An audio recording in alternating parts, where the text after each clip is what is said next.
بسم اللہ الرحمن الرحیم۔ السلام علیکم ورحمۃ اللہ وبرکاتہ۔ ایک گاؤں میں ایک بڑھیا رہتی تھی۔ اس کا ایک کام چور بیٹا تھا۔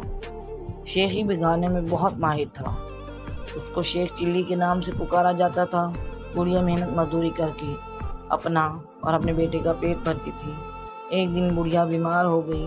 گھر میں کھانے کو کچھ نہ تھا۔ رات کو ماں بیٹے دونوں نے فاقہ کیا۔ اگلے دن ماں نے کہا، تم کچھ کام کرو، جنگل سے لکڑیاں ہی لا کر بیچ دیا کرو تاکہ گزر اوقات ہو سکے۔ شیخ چلی نے جنگل کی راہ لی۔ جو درخت اس کے راستے میں آتا وہ اس سے پوچھتا، میں تجھے کاٹ لوں یا نہیں؟ کسی درخت نے بھی اس کا جواب نہ دیا۔ شام ہونے کو تھی۔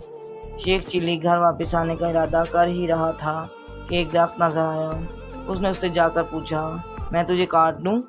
درخت بولا، ہاں کاٹ لے، مگر ایک نصیحت کرتا ہوں، میری لکڑی سے پلنگ بنانا اور بادشاہ کے دربار میں لے جانا۔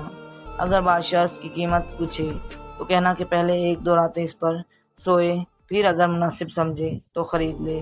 شیخ چلی نے درخت کی ہدایت کے مطابق اس سے لکڑیاں کاٹ کر پلنگ تیار کیا اور بادشاہ کے دربار میں پہنچا۔ بادشاہ نے قیمت پوچھی تو شیخ چلی نے کہا، پہلے آپ اس کو ایک دو رات استعمال کریں، اگر اس میں کوئی خوبی پائیں تو انعام کے طور پر جو دل چاہے دے دیں۔ بادشاہ حیران ہوا اور شیخ چلی کے کہنے پر نوکروں کو حکم دیا کہ یہی پلنگ میرے کمرے میں بچھایا جائے۔ رات ہوئی، بادشاہ اسی پلنگ پر سویا تو آدھی رات کو پلنگ کا ایک پایا بولا، آج بادشاہ کی جان خطرے میں ہے۔ دوسرے نے کہا، وہ کیسے؟ تیسرا بولا، بادشاہ کے جوتے میں کالا سانپ ہے۔ چوتھے نے کہا، بادشاہ کو چاہیے کہ صبح جوتے کو اچھی طرح جھاڑ کر پہنے۔ صبح واقعی ایسا ہوا، بادشاہ کے جوتے میں سانپ تھا۔ جوتے جھاڑتے ہی وہ سانپ نکل کر بھاگ گیا۔ اس طرح بادشاہ کی جان محفوظ ہو گئی۔ دوسری رات جب بادشاہ سویا تو پھر پایوں نے باتیں شروع کی۔ ایک بولا کہ تم پلنگ کو سنبھال رکھو، میں کچھ خبریں جمع کر لوں۔ تینوں پایوں نے پلنگ کو تھامے رکھا۔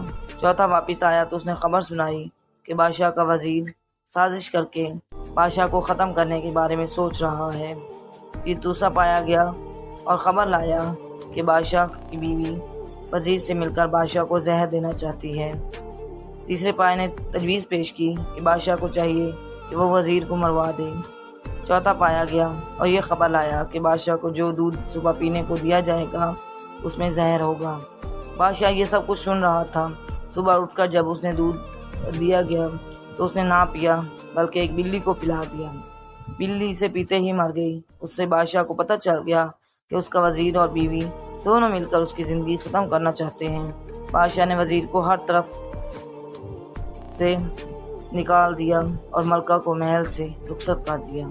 بادشاہ نے شیخ چلی کو بلایا اور بہت انعام دیا۔ بادشاہ کے دربار میں اس کی عزت ہونے لگی اور دونوں ماں بیٹا بڑے آرام کی زندگی بسر کرنے لگے۔